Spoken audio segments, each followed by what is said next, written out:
Belal Muhammad calls himself champion, but Khamzat Chimaev just called him a pony. The division is stacked, tempers are high, and UFC 315 is 2 weeks away. By the end of this video, you'll know every path the welterweight title can take, and why one upset could flip the whole weight class on its head. 2 nights ago, Khamzat Chimaev opened X, dropped a picture of a small pony and typed, "Bully B, where are you going, pony?" Laugh cry emojis finished the post. Belal fired back fast. He posted a photo of himself wearing a t-shirt that shows the 2 men in a face-off. The caption was short, "Going to middleweight." The exchange matters. Belal holds the 170-pound belt. Khamzat is chasing 185-pound gold. Yet both still trade shots as if a grudge match is 1 phone call away. For fans, that tweet did more than any press release. It reminded everyone that real rivals don't care about weight classes. Next, the fight that decides if Belal even keeps a belt worth trash-talking about. May 10th, Bell Center, Montreal. UFC 315 books Belal's first title defense against Australia's Jack Della Maddalena. Belal kept the talk simple. "I'll break JDM in 3 rounds." CBSSports.com Jack answered with equal focus. In media scrums, he predicted a first-round finish and promised to drag Belal into real fist-fighting, not 5-round wrestling. The matchup is clean. Champion who wins by grind versus contender who wins by knockout. But one twist already clouds the night. Because if either man pulls out, the UFC has a backup waiting. Just 14 days after a bruising 5-round decision over Carlos Prates, Ian Machado Garry accepted the role of official backup fighter for UFC 315. Dana White confirmed it at the Kansas City post-fight press conference. Garry's own coach admitted the turnaround is rough. 2 weeks, 2 possible opponents, 2 completely different game plans. Commission doctors still have to clear him. He took heavy shots in round 5 against Prates. If he passes, Garry will weigh in, make championship weight, and wait for a last-minute call. The move jumps him ahead of at least 2 higher-ranked fighters. That jump is exactly why Sean Brady is fuming. Sean Brady choked out former champ Leon Edwards last month and shot to number 1 in the rankings. He told MMA Fighting, "I'm the number 1 contender. But if UFC wants me to fight Shavkat or anybody, I'll sign tomorrow." Brady watched Garry's Kansas City win and went online the next day. His words, "Guy runs for 3 rounds, nearly gets finished, then screams for a title shot? Nah." Fans see the conflict. Rankings say Brady next.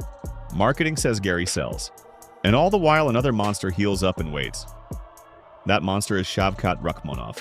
Shavkat was supposed to challenge Belal this May, but a torn MCL forced him out. Local press in India reported the knee injury 2 months ago. Shavkat promised he'll be ready by fall. Even off the card, he keeps his claim alive. In interviews, he reminds media he already beat Garry, Thompson, and Neal. Yahoo Sports quoted him last week. "It's still Shavkat." So the table is set.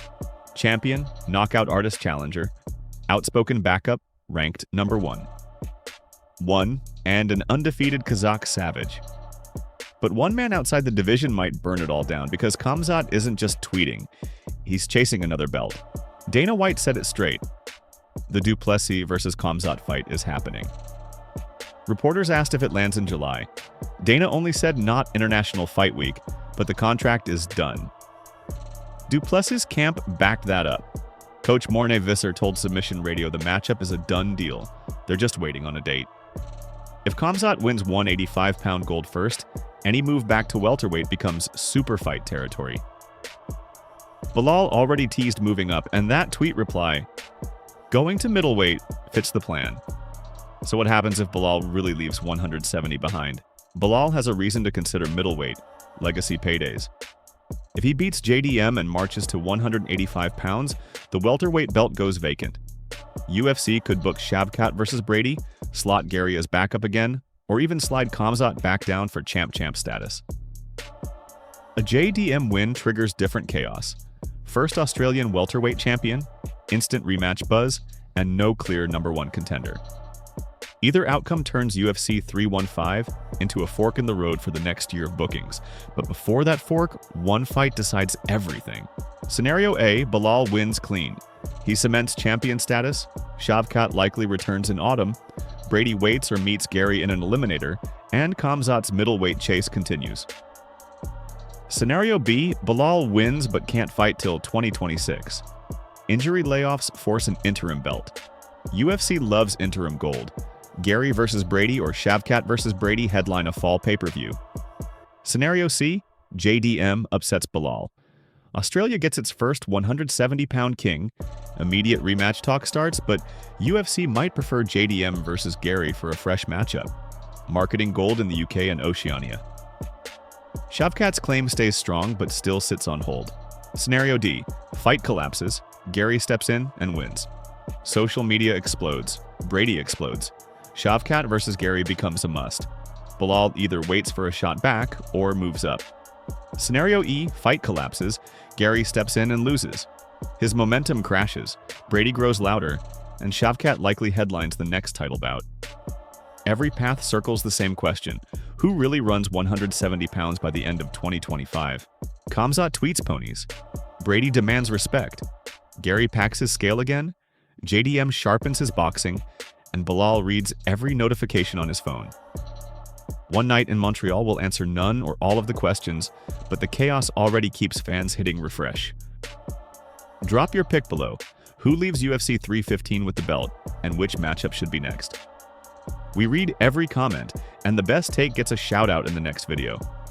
Stay tuned, because win or lose, someone is about to shake the entire welterweight food chain.